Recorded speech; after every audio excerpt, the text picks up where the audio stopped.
Boom, there it is. All right, ladies and gentlemen, I know making a profit is one of those things that we focus on, but sometimes connecting companies to impact, well, that's where you really can make a huge difference. And that's what today's episode is all about. So let's get this one started. Here we go. Shut up and sit down. Look, a business can give you everything you want in life: prestige, wealth, freedom. It can also take everything away from you. This show is for those who are willing to take that risk. These are the real life stories of entrepreneurs. But before we start, I have one small favor to ask. Please leave a comment. It can be advice, critiques, tips, feedback, or share this with someone, because your engagement is the most valuable and most powerful form of social currency. So thank you, and welcome to another episode of Business Bros. Here we go. Today's guest is truly a force for change. He's got a passion for localized innovation through businesses. Our guest is here to help us, to show us how technology can drive a global impact. As the mastermind behind Koru, a groundbreaking platform connecting businesses to meaningful projects worldwide, he's making a tangible difference in people's lives. From founding charitable brands to capturing stunning drone footage, our guest's diverse skill set has helped numerous startups achieve success. So get ready to be inspired. Now let's welcome to the show someone who's dedicated to changing the world, our guest, Mr. Ricky Marton.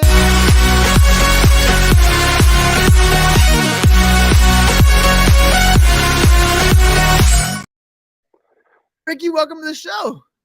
How's it going? It's good to be here. I'm excited for the show. Let's do this thing, man. All right.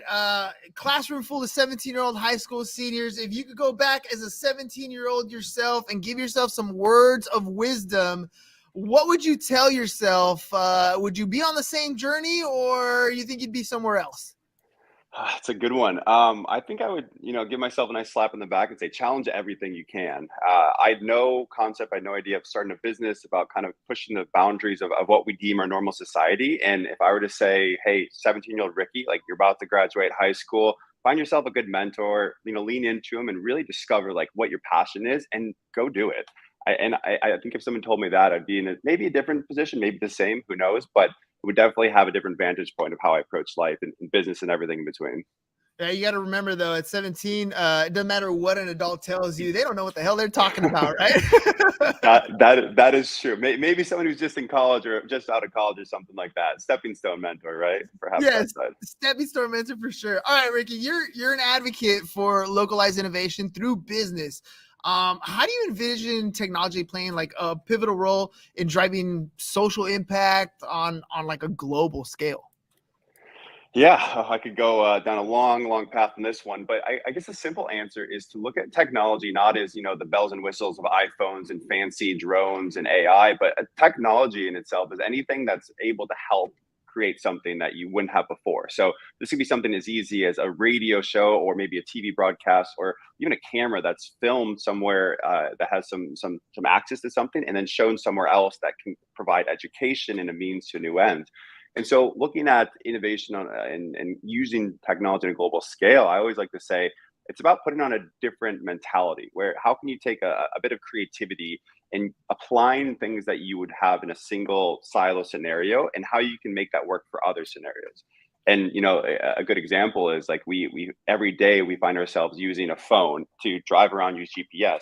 What if that GPS can be used to navigate some complex ecosystem and provide insights to rural access that other people wouldn't normally have?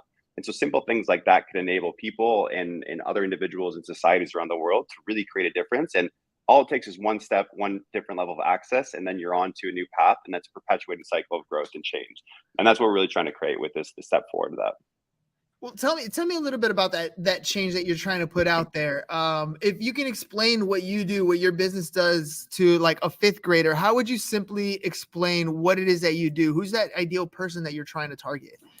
Yeah, absolutely. So our whole mentality is that corporations, companies, businesses of all size, they have an obligation to not only make a profit, but to try to make the world a better place. Simply put, that's the fifth grade, explanation.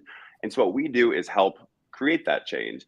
And we don't expect them to be able to have all these complex, relationships and integrations and knowledge of what's going on around the world. And sure, that's great and fantastic if they do. But what we do is say, hey, we want to find partners for you. These are organizations, we call them impact orgs, that essentially have the research, have the people in place, not only in your backyard, but also all around the world. And we look at who you are as a business and we say, hey, let's create positive impact.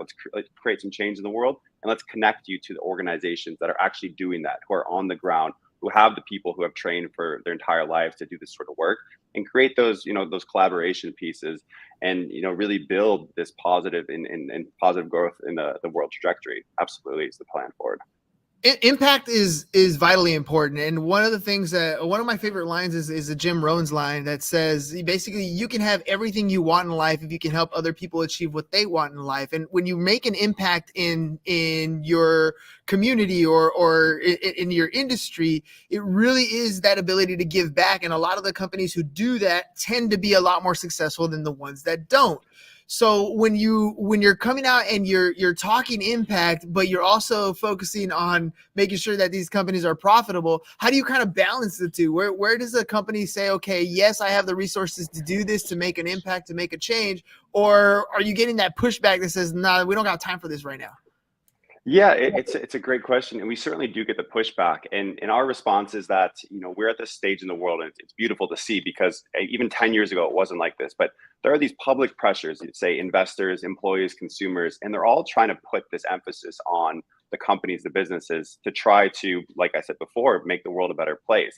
And so now it's not just people saying, hey, it'll be good for the world, it'll be good for society, but it's proof, like you said, businesses that take this to heart and integrate, sustainability or impact into the fundamentals of their business, they actually outperform businesses that don't. And this trend is only going to go upwards, which is really beautiful to see. It's saying that, a quote I like to use to describe this is, there was a TED talk once, and this woman up on stage, brilliant social entrepreneur, traveled the world, worked with all these businesses. She was like, we're heading towards a world where the term social enterprise or social business will not exist, because if you're not a business that has any sort of social, involvement, you're going to become obsolete, and you're going to be, put on the wayside, and you're not going to survive as a business.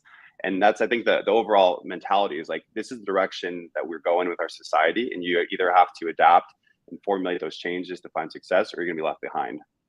So how do you get those companies to kind of move forward, to kind of see that is the way that they should be going? Any like promos or discounts or giveaways or things that you do to kind of incentivize a company to come on board and get started?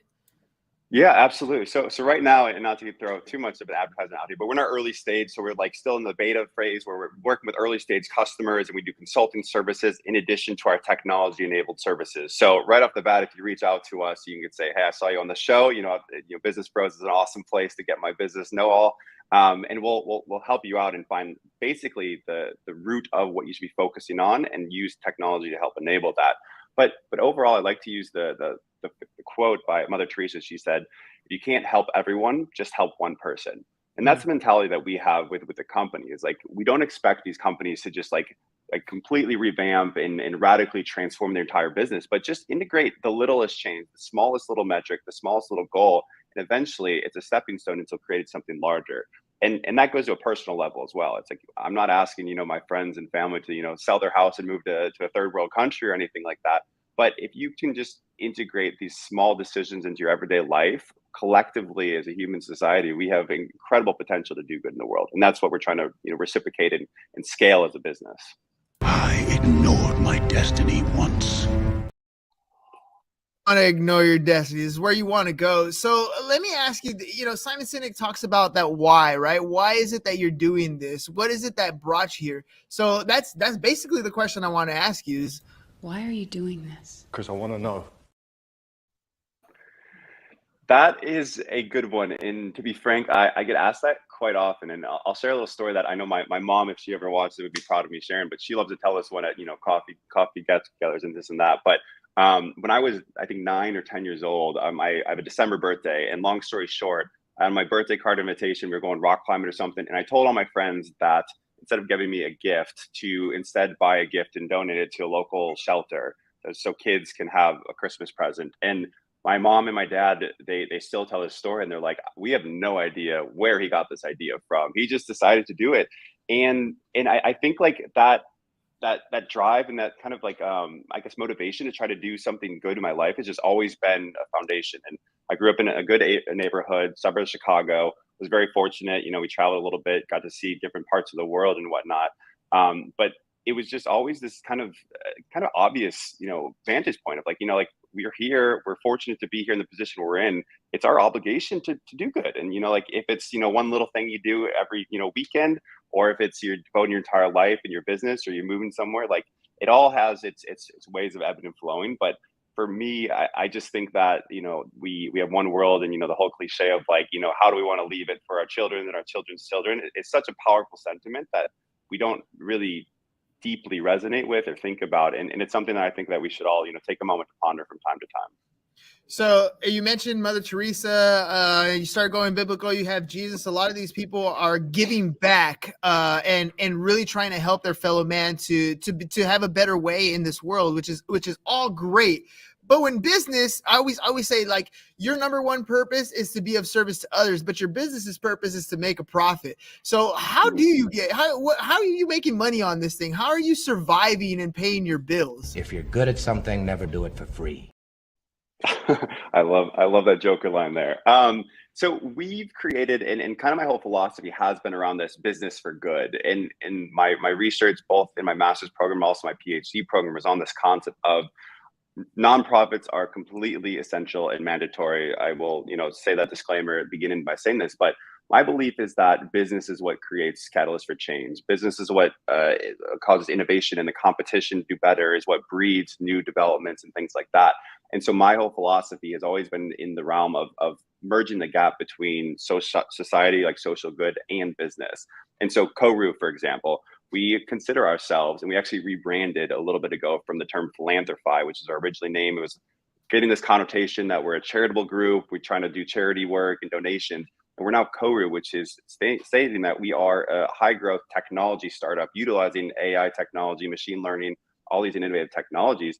And we're pulling the two together to create a business model that pulls profits from these corporations. So we're offering them a service. Our service is to help them increase their sustainability initiatives, all that stuff, mumbo jumbo that I could talk about.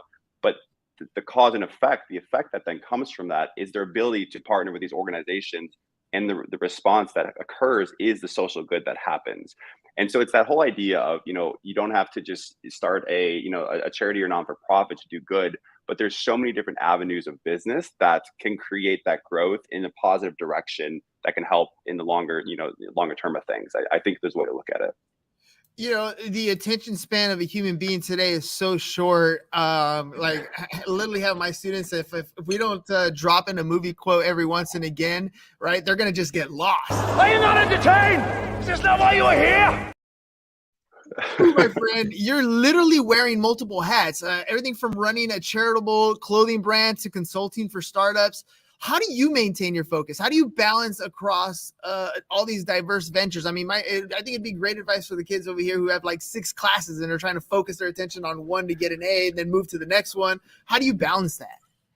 Yeah, it's a good one here. And especially with that vantage point of class and things in mind, I have to admit, I was a complete nerd in high school. I was, all honor student, this and that, and had no, like I said earlier, intention of starting a business. But for me, I started really listening to what I'm passionate about, as cliche as that sounds. And I started to find this interest point where how could I weave together the different areas that I'm working with? And when I look back, it's, a good Steve Jobs quote that I'll probably butcher is like, you cannot connect the dots looking forward, but if you turn around, you connect them looking back. And that's how I've seen all the businesses that I work with. The social enterprise charitable startup was a small business direct to consumer, and I learned on how to do that. And then I wanted to use technology with it. So then I went back to school, started the drone business to integrate technology for business services. And then through that, I wanted to go more international focus. And so I started to get this work with the international consulting in the DC area. And I pulled all this together and I started prioritizing, like what's the most urgent fire that you need to put out, but also what can create the most change and most, largest global impact on a global scale is kind of that driving factor. And that's what then eventually led me to the PhD, looking at corporations, yada, yada, keep the students awake here with this one, but pull that all together here and how to use technology, emerging technology, pull everything I've learned together in the past and create a truly revolutionary product that has the potential to scale on a global market. Now, if you know what you're worth, now go out and get what you're worth. Right, so you've literally done that. You have a lot of education here. I don't exactly know how old you are, but like when I was going to college, it was not as expensive as it is today. It's getting more and more expensive for kids to kind of go and figure it out in college. You've also volunteered in various countries, so you've like immersed yourself in all kinds of different cultures. So how has like education versus firsthand experience influenced the way you kind of approach these global development projects? Would you say like one is better than the other? One is more beneficial towards the other when it goes to building a career? I think they're both essential, and I think it's a recipe of the different vantage points. And I think empathy is a really powerful tool as far as not only social impact, but also business in general. How can you put yourself in the shoes of others and think about how they approach life, how they approach relationships or business deals and things like that. And the other side of thing is how do you apply a research lens or like look at things from an analytical perspective. And so those two I mentioned specifically because I think the empathy side has come from my international travel. I think of specifically the first big trip to seeing like an impoverished area was I took a 2 week stint down in Haiti and worked with a couple different groups, just traveled around and really just immersed myself. I played soccer with locals. I was volunteering at orphanages and all these different places, and it was extremely eye-opening. And I remember having a conversation with a woman down there who up and moved her entire life with her husband. And I was like, I want to do this as well. And she told me, she's like, Ricky, you could do more impact from an education standpoint, from a technology standpoint, because she knew my background. And she was like, go get the master's degree, go pursue an education and find out how to help more people on a larger scale.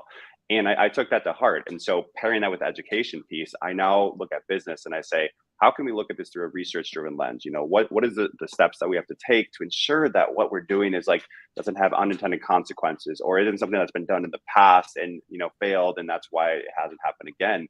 And so I paired those two together really beautifully and kind of a yin and yang to say, how can I think of myself as someone who's living in one of these areas? How I've traveled, I've seen, I've spent time with them, I lived in their homes with them, but then also how can I pair it back with this like really new age focus on where the world's going, and not where it's today, but 5 years, 10 years from now, and how do you fuse that together to do the most good for everybody involved?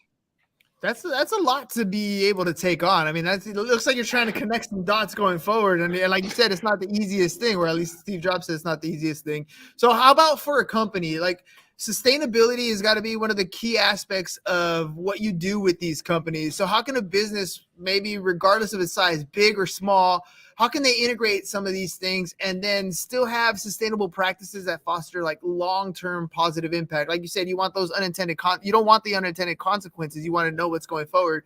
How can you help them be sustainable over the long haul? Yeah, I was just telling a story to someone the other day. I was like, I like to look at, business and also just innovation in life. It's like the conversation that you've had with your grandparents that you're just blown away by. I talked to my grandmother and I was like, when I was a kid, it's like, oh, you guys didn't have color television. You guys listened to sports on the radio. You did all these different things. And I like to take that vantage point of like when I'm, say 75 or 80, if I'm talking to my grandchild, what are they going to ask me? That's just mind blowing. Talk about health, like you didn't have 24/7 access to all your vitals and health and things like that. Like that's one thing, but another one is you businesses where plundering the earth, and maybe this is a very smart kid, but and I try to take that mentality of how does a business look 20 years from now, 30 years from now, 40 years from now, and how do you take steps every single day with your processes or what your teams are doing to help you get there. And the underlying factor is if it's something that's going to be if you could see it in a newspaper on a headline that's unveiled and you don't want it to be there, moral of it, that's not a good thing you should be doing. So if you're taking steps to becoming more green or more eco-efficient or anything from helping social governance in areas that you have supply chains, like that's wonderful. But if the inverse is occurring, that's something that you should bring to the drawing board, bring together teams of people and say, let's work at how we can change this and fix this moving forward. Yeah, it's a scary world that we're living in. I mean, the change is it can be really awesome. Like you said, it could be one of the greatest things that an organization can have. But at the same time, whenever you have change, you just don't know exactly what's going to happen. Now, I agree with you that when you're making some of these changes in an organization and they cause to have an impact in the community, that's definitely Koru's mission. But how do you ensure that the projects that you're selecting for these companies, that it is going to be like authentic, it's transparent, so that they do create real change, but also don't drive a company into the ground? Yeah, that's a good one, and that's one of the big value adds that we provide for our companies. And I'll attribute a lot of my, I think, master's program research. I was at University of Colorado out in Boulder, had an incredible program. It's called the Atlas Institute. I can only think great things about the program and what they did, but they taught you to read all these case studies and research papers and things, and really look at not only went right but what went wrong. And so it's bringing back this concept of unintended consequences. And that in global development is just, year after year, day after day, you hear these giant organizations who are doing these projects that end up doing extreme harm when initially the outcome was completely opposite what they wanted to achieve. And so the lens that we're taking with these programs, these organizations that we help out with, we do a pretty thorough due diligence on the organization. So first off, just make sure they've been around for a while, they have a track record of success. We look into their projects that they've done in the past. We try to speak to somebody at the organization who's been there for a number of years, and just really ensuring that what they mean well. And then the next big part is we try to find alignment with the businesses. And that's really what makes us different. We use, I could go deep in the tech, but we use an AI engine to essentially look at a company and find the best partner for them. And that alignment goes beyond just a simple, hey, we're not just donating to a cause because it's good for us, but we can really create this collaboration and partnership between the two.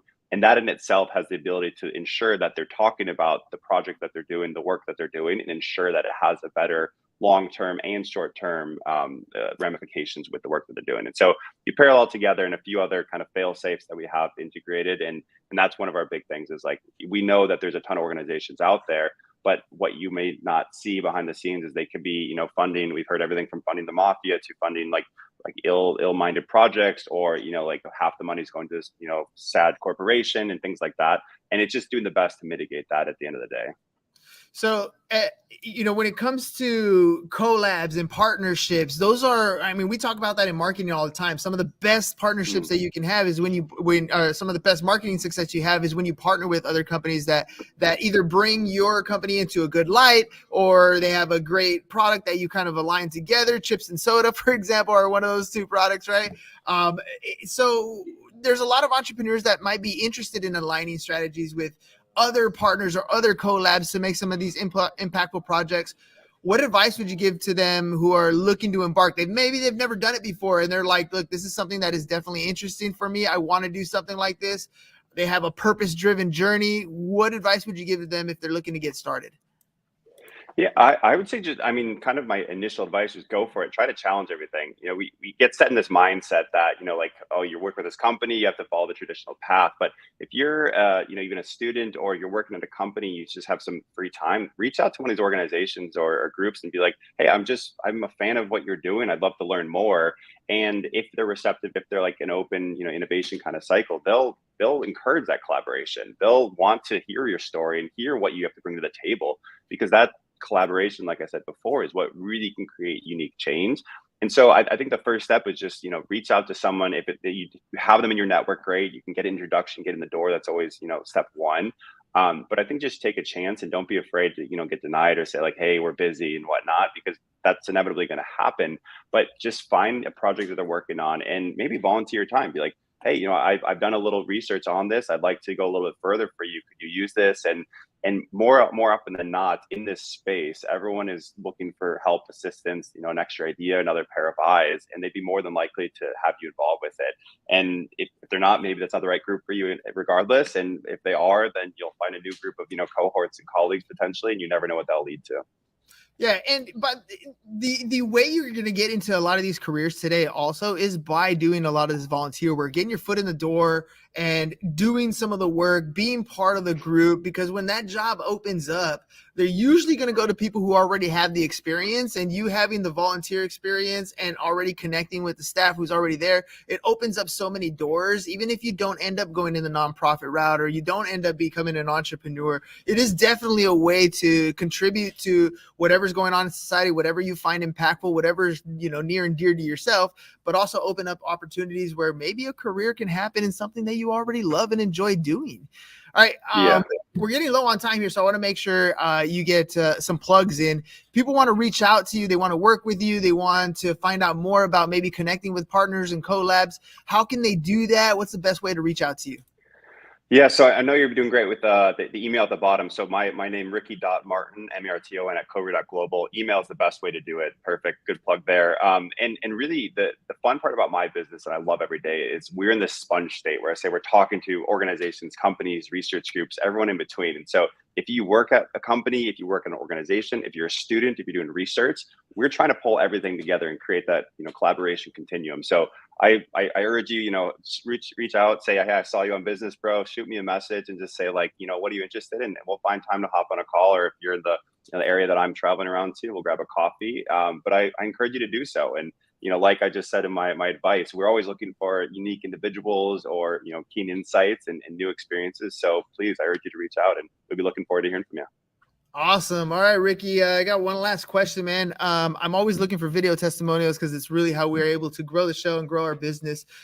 Everything from the moment you landed on our landing page to the emails, text message automations that you got from us to creating content on long form content on the show. What was your experience like on the Business Bros? Not just because I'm on the spot here, but it was 5 out of 5, I have to say. We were doing this thing where we got an outreach to find a couple podcasts and things like that. But Business Bro from step one was just extremely organized. I have to admit, I've had these ones that it's like trying to find a time and trying to find a place. But from step one, the text, the reminders, the email, it wasn't overwhelming by any means. It was more just supportive. And for me, for someone who, is juggling 6,000 different things at once, it was really supportive to know, hey, here we are. This is the questions you're going to be asked. And this is what we're going to go forward and create a really cool show together. So all in all, I appreciate the work that you put in to get at this point, and 5 out of 5 stars, definitely moving forward. Appreciate it. All right, ladies and gentlemen, look, I know business is already tough enough. You're already trying to make a profit, but oftentimes when you go out and try to make an impact, your profits go through the roof. You can have everything you want in life if you can help more people achieve what they want in life. It's Jim Rohn. So if you guys are interested, make sure you go to the website or shoot Ricky an email.